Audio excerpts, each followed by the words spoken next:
What's going on, guys? Welcome to another update. It's been a while since you guys seen this tank, so let's go ahead and give you guys an update. Apologize for the glass. I did scrape the glass like a week ago, but didn't really scrape it this week. Didn't think I was going to do an update today, but decided to do one because I had some free time here. So let's get an overview of the tank. Since I think it was like July is when you guys last saw this tank, so it's been about 2 months. Overall shot of the tank, minus the algae, of course. The algae is always there, and I've kind of slowly removed some of the urchins and whatnot in the tank, and put it in the other tank to help with the algae control. So it's been kind of like growing back a little bit, but not too bad. It's just the glass that has some algae for the snails to munch on. But anywho, let's take a look at the corals. The digis are crazy. It's just taken over. And then of course the fish would always knock down a bunch of them. Like there's a pile here. I actually put, during my water changes, I'll just grab them and just throw them in a pile here. The Monty's starting to look really nice. Still slow growing. It's taken a while for that one to kind of establish and grow, but yeah. So let's go ahead and talk about what's new with the tank and what's going on. Pretty much no new addition to the tank. We had some loss in the tank. So let's go ahead and go over here. The acros. So we added a bunch of new acros. As you can see, I would say most of them survived, but you know, some of them did not. So that guy did not survive. This guy didn't survive. And then this guy, I can't really tell. It fell off this week, and I took it and put it back in. I saw color to it, but it just looks like it's kind of like dull. And then there was an acro on that corner that died. So we had 1, 2, 3 acro that died out of 1, 2, 3, 4, 5, maybe 6. Not bad. 30%-ish loss in the acros. And I wanted to give acros another try in the tank, even though my levels of phosphate were on the higher side. The main reason was because of this guy here. So this green slimer pretty much died. It was like the only acro I had left after the tank had crashed, and it came back. It literally came back from nothing. It had like a speck of like green, came back, and it's starting to grow again here like this. Again, it's supposed to be a fast grower, but like as you can see, like it's not really grown that fast for me. And obviously the tank's condition is not optimal for acros, I know for sure. And so just, you know, knowing that this acro here grows really, really fast in other people's tank and it doesn't really grow fast in my tank, you know, it's not optimal conditions, but it's growing though. So I knew I can keep some form of acros alive because we have digis alive and whatnot.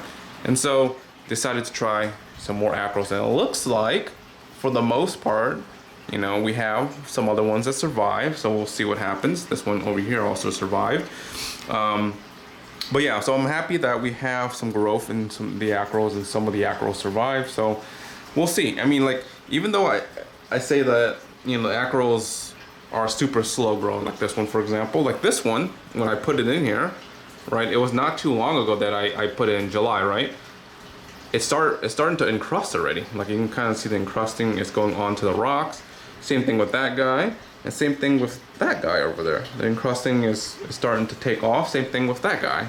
So I think if they're in a certain location that they like really a lot, like these one, you know, these points here are obviously 2 lights focused into one area.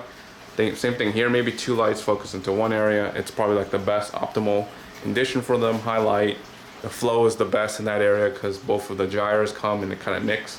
So maybe that's the ideal condition. Like this one here, the flow is like right here, it comes across and pushes it.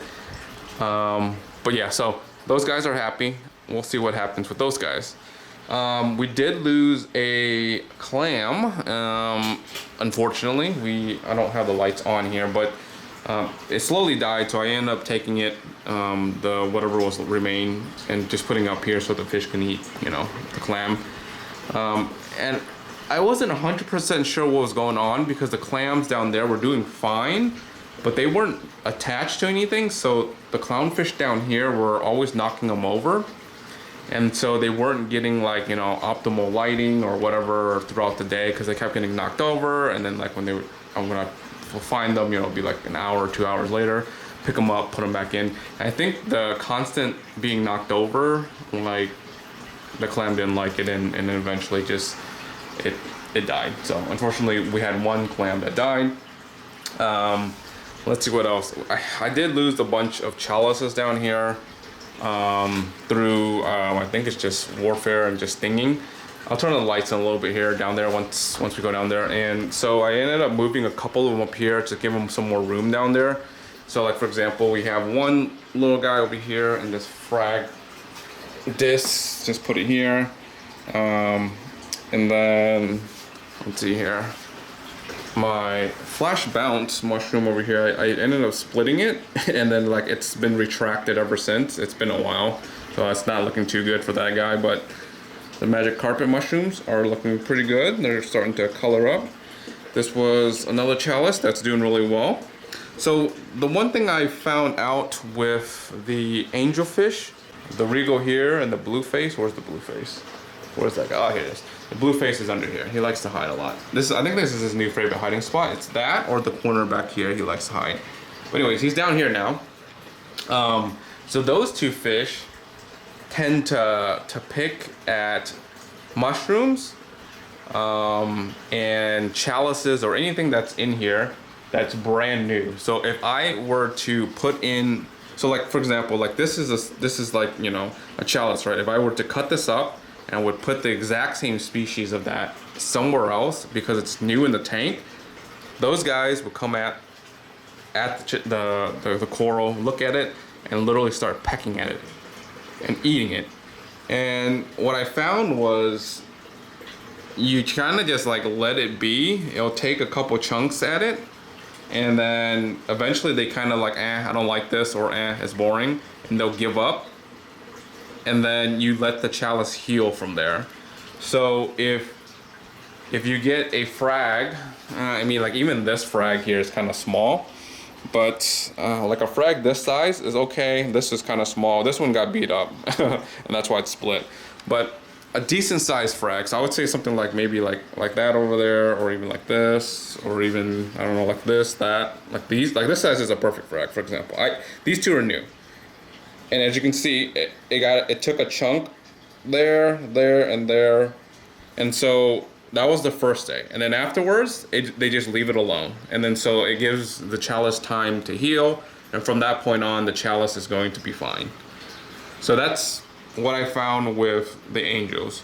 And I know some people might like to roll the dice and some people might not.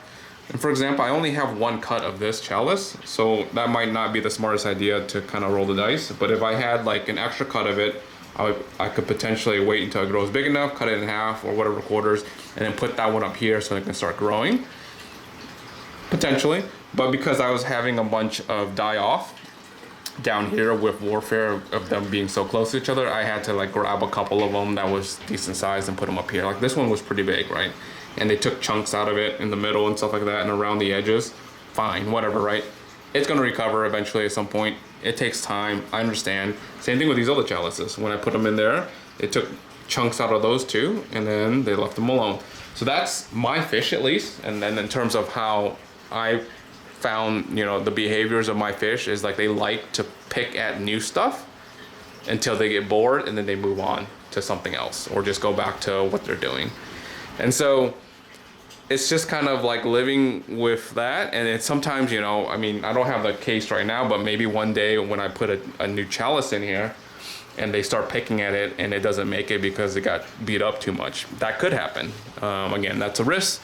And I have so much space up here that I want to fill in with chalices and just other stuff. Like for example, like all this is just, if I remove all this, because I don't need all this and all the way back there, and I could remove some of the rocks, I can fill up a lot of this to grow some of these chalices to be bigger sizes, right? And then that way down here could be more of the frag pieces.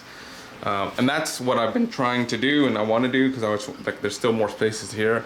I just want to fill up all the grounds with chalices so that things can grow out big enough. And then on the bottom, it could be the frag pieces. So that is the plan. When it gets big enough, I will put it up here, let it take a beating, and then move it down. Ooh, look at this. We have some polyps being opened up. I have not seen that in this acro in a while. Same thing with some of these up here. Like, this one opens up for me, but this guy doesn't. But that one's growing really well. So anyways, like this guy's polyps are okay. I mean, I would say it's not extended fully, but it's opening. So that's good. That's good signs. But yeah, let me go and show you guys the sump real quick. All right, so here's the sump. As you can see, even with removal of a couple of them, it is pretty dense still. I still have a bunch of other frags I need to move up, but as you can see, it's covered from side to side of just chalices and other mushrooms and whatnot. So yeah, I've been working on slowly getting them up because I've been losing a couple of them, and it sucks. Like for example, like that big one over there I lost because I didn't have room for it and it was getting stung by other ones. So yeah, stuff like that. I just want to kind of just clean up. I probably can move probably 2 more up here somewhere, and that will probably be ideal to getting some more room down there. But so here are the clams that are left over. So the one clam that I had was kind of sitting maybe in that area over there, and it just didn't like it, and it was getting knocked over. And then finally I put these cages on there so they wouldn't get knocked over. And it seems like to be working a lot better with the cages and whatnot. So the skimmer, man, this skimmer is awesome. Yeah, I truly really like this skimmer. The skimmer is like built really well. It skims really well. And the only other thing that I might want to consider trying is a Reef Octopus one. And then the other tank, obviously, will probably eventually, I will probably get a skimmer, but I don't need a big skimmer for that one. Because it's just gonna be frag tanks, and obviously it's not gonna have that much bio load in there, so it doesn't need to be skimmed. But I would like to get away from the filter socks at some point over there, and so I'll probably need to put a skimmer in there at some point. And I might take a look at Black Friday deals or something like that to see if there's anything that is worth getting or picking up. But yeah, nothing down here that's different or changed. What is going on over here with this guy? This guy's like, what are you doing, man? Down. Alright, so that's now, I was trying to, so yeah, so that's down there, nothing really changed. Still dosing life, phytoplankton, and same routine. The only thing I noticed with the tank that's starting to drop is alkalinity, and I'm already dosing, oh, I forgot to mention. So I have an Avast stirrer now, Kalk Strirrer, and it's not in an ideal location, but this is the only location I had. It was either this or outside of the tank, but it's a K1, and the tube goes all the way there, and it goes down there to drip into that area over there. So I wanted to keep the potency of the Kalk Glosser high, and I decided to get a Kalk Strirrer to test it out, and this thing's been working phenomenal. The only thing is with this tank is alkalinity is starting to drop, just because that, I mean, there's so much digis that are growing like they're growing like wildfire. So I need to either take out the digis and let the acros and stuff grow, and the Monty too. The Monty they're starting to consume a lot of stuff, and so my dosing for Kalk is going up a lot, and I need to basically figure out how to reduce it other than just like removing some of these, probably removing a lot of these corals and just letting the ones I want grow in here, because there's a lot of just LPS, and then eventually I'm gonna have to figure out how to deal with calcium consumption. But right now I feel like the calcium is pretty good right now. My calcium is generally pretty high, so we'll get to it, I guess, down the road. But anyways, there it is. It's dripping. And then pretty much every 2 weeks or so I kind of like rinse out that line, because it's kind of like you see this buildup right there. Rinse it out and it's pretty much good to go. And then what I'm doing is, before my Kalk bucket was this 12-gallon thing over here. Now it's just RO water that gets pumped into that Kalk Strirrer, and that Kalk Strirrer puts it in here. And every week I just put in a couple scoops of Kalk into that, just keep the potency high. And then the stir it can be done where it's 24 hours, where it just continuously stir. But I have it on a timer where it only stirs like for 15 minutes every hour. And then so it's the same thing. It turns on and off. It's fine, pretty much. And so that's what it does. And it looks like, you know, things are doing pretty good.